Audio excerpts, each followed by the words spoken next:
Girl, I thought that was your twin, not your man. Ever scroll through Instagram and see couples that makes you pause for a minute like, hold up, are y'all dating or are y'all siblings? Same nose, same jawline, matching fade, identical energy.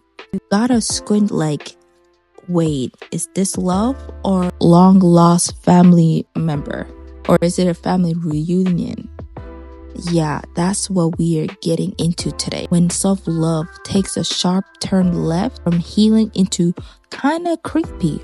I mean, it isn't the point of dating to find your other half, not a carbon copy. But here we are again with another episode of healing, hype, and hot takes.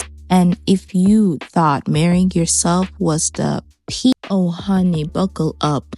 Today we're diving into a trend of dating your doppelganger and why it might not be as romantic as it seems. Because look, loving yourself is a beautiful thing, but when your relationship starts to resemble a DNA test commercial, it may be time to call a therapist, not just open your front-facing camera. This isn't a vibe, it's a whole genre. There's a literal Instagram page called Simplins or Dating. And the wild part, most people can't tell the difference. That's not by accident. Psychology breaks it up.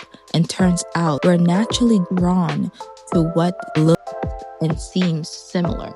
But there's a fine line between you feel like home and you look like you could be my family's group chat. A study published in Evolution and Human Behavior found that people are most likely to be attracted to faces that resembles their own. But let's be clear, that's a tendency, not a relationship goal. Now remember last week, when we talk about delusional self-love, sis literally married herself in a veil and vow and the whole 9 yards. And the comments, yes queen, who needs a man? And while we love a solo glow up, we also need to ask deeper questions. Is this healing or hiding, empowerment or escapism? Well, today, we're staying in that same lane, but taking a sharp turn because there's another level of delusion, wearing a mask of self-love. Dating somebody who can actually be your twin, same skin tone, same hair texture, same facial sculpture, giving a clone love. So let's unpack it. Is this narcissism in disguise, trauma bonding in a cute outfit, or just a plain weird? Get into it. Let's bring therapy into chat. Shall we? Because if you ever showed your therapist a photo of your boo and it looks like your high school yearbook picture with a beard, yeah, you might want to pause, drink water, and gently say, so tell me more about that. This isn't about narcissism. It can run much deeper. For some, it's tied to self-esteem and safety. When you've been through trauma and rejection, intimacy can feel like a walking through a minefield. Vulnerability, that's another language for some of us we were never taught. So instead of opening up to the unknown, folks look up something that feels familiar. They end up dating a reflection of themselves, calling it enlightenment. 2020 study published in Proceedings of the National Academy of Science found that people tend to choose partners with similar facial features, especially in a long-term relationship. The research suggests this may be due to psychological phenomenon called assortative mating, the tendency to gravitate towards people who are like us, consciously or not. Another study from the University of Western Ontario showed contestants digitally altered images of their own face when those images were modified into an opposite sex version of themselves. People rated those faces as more attractive without realizing it was based on their own features. Yeah, they were literally into themselves and didn't know. The viral case of that couple who went viral on TikTok for their uncanny resemblance. Same eye shape, same smile, even the same laugh. Everyone in the comments was like, y'all dating or 23andMe collapsion? Turns out they weren't related, but the woman later shared in an interview that she always struggled with self-worth and trust, and being with someone who felt like a reflection gave her comfort. It felt safe, predictable. But here's the catch. Comfort isn't always connection. Familiarity can feel like chemistry, but doesn't mean it's love.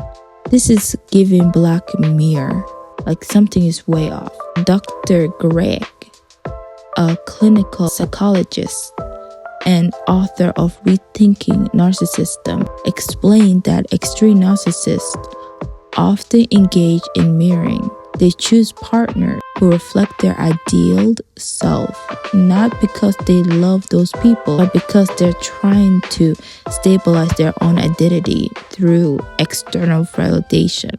So when someone dates their doppelganger, it may be less about romance and more about control or emotional safety. It's given, I love you so much, I clone myself and hold my hand in public. Sir, ma'am, this isn't The Sims, this is real life and we need to talk. So here's the $1 million question. Are you in love with them, or are you in love with the version of you they reflect back to you? Let me break it down for you. If your partner walks down in a room and people say, wow, y'all must be siblings, and your heart flutters instead of your stomach flipping, baby, this is not romance. That's self-worship. Dressed in couple's outfit. That's not soulmate. That's selfie with a heartbeat. This ain't parents' trap. You shouldn't be kissing someone who can play you in a Netflix reboot. That's not cute. That's casting confusion. If you grow up feeling unseen, neglected, or rejected, your brain might cling to what feels familiar. That's where lookalike love sneaks in. It feels safe, predictable, controlled. But here's the truth. Safety doesn't always mean connection. It definitely doesn't mean growth. Real talk. Dating someone who looks like you isn't healing your inner child. It's just keeping them stuck in the same room with the same wallpaper, pretending it's progress. This is the same energy as healing in private, but refusing to book that therapy session. It's giving I'm eating clean while deep throating a hot Cheeto, delusional, and make it spicy, please. Now listen, especially to the Black communities. We had to love ourselves loud and proud and on purpose. That's the kind of self-love is revolution. It's resilient. It's necessary. But here's the flip side. Sometimes that rational self-love starts to turn into performance, into a craft every point of your life, including your partner, so tightly that you end up choosing someone that mirrors you, not because it's love, not because it feels safe, not to date a reflection that risks being misunderstood. It's giving us. You look in the mirror and you see yourself is not giving you. It's the version you had to survive, the shattered self, and now you're caught up next to it. 2021 study in Nature Human Behavior confirmed that people are more likely to choose partners with similar versions. But here's the twist. When semblance is too close, it may trigger discomfort with others. What research called genetic sexual attraction. Basically, if your couple selfie has folks doing a double take and wondering if y'all are cousins, that's a red flag with the research. Couples are getting roasted online, not just because they look alike, but because people are genuinely thinking they're siblings. And that is the wildest part. Many of them don't see the issue. They call it alignment. We call it confusion. Parent trap with a horror twist. Long lost siblings, just two bonds that's traumatized strangers, claiming familiarity and calling it fate. Here's the real truth. Healthy love starts when two people truly see each other, not because they look alike, but because they're willing to be present, vulnerable, and real.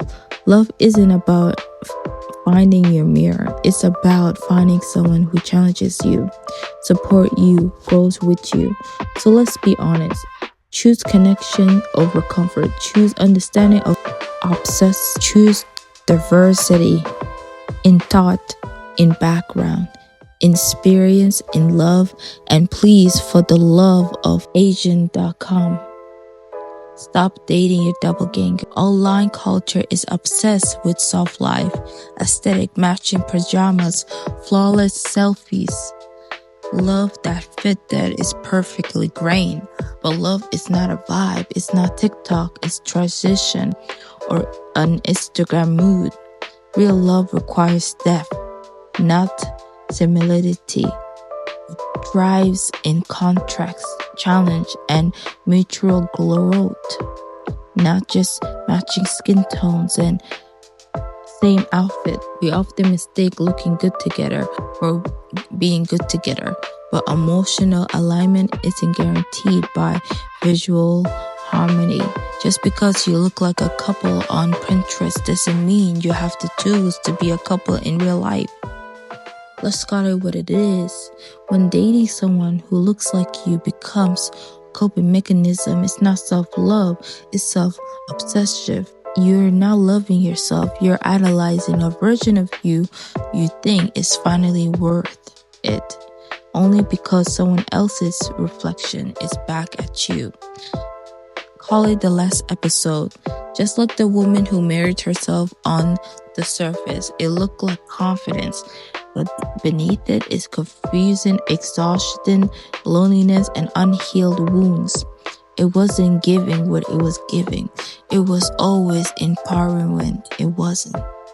Sometimes it's survival in disguise. That's why it matters, because love, that's the root in the truth we stretch, not just comfort. It will ask you to show you, not just show off. Delusional love 9 times out of 10 is not called love, it's avoidance. Fear dressed in affirmation. It's performance over presence. Sometimes, it's just straight up weird, because love isn't about finding yourself in another body. It's about discovering someone different and letting go the same and familiarity, and letting the difference stretch you and teach you to grow. Enough. Healing is not aesthetic. It's messy, uncomfortable, it's full of awkward conversation, personal accountability, and choices that doesn't look good on a front camera. But you don't need a carbon copy yourself to feel worthy. Real love shows when you're willing to connect with the people who don't look like you, think like you, move like you, but still choose to grow with you. That's partnership, that's love, that's healing. Like Beyonce in Lemonade, you're gonna heal, let it be fabulous. And fabulous healing rarely is the mythical. It's rarely soft-focused. It's raw, it's real, it's worthy.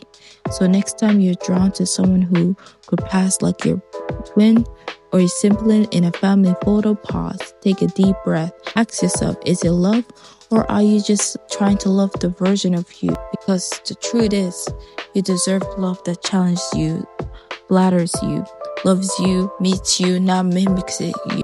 Alright fam, it's a wrap. Today's episode, you laugh, you cringe, or find yourself holding your phone next to your partner's face side to side. Congratulations, growth. Hey, at least it's not your next confusion. This hits home or hit a nerve.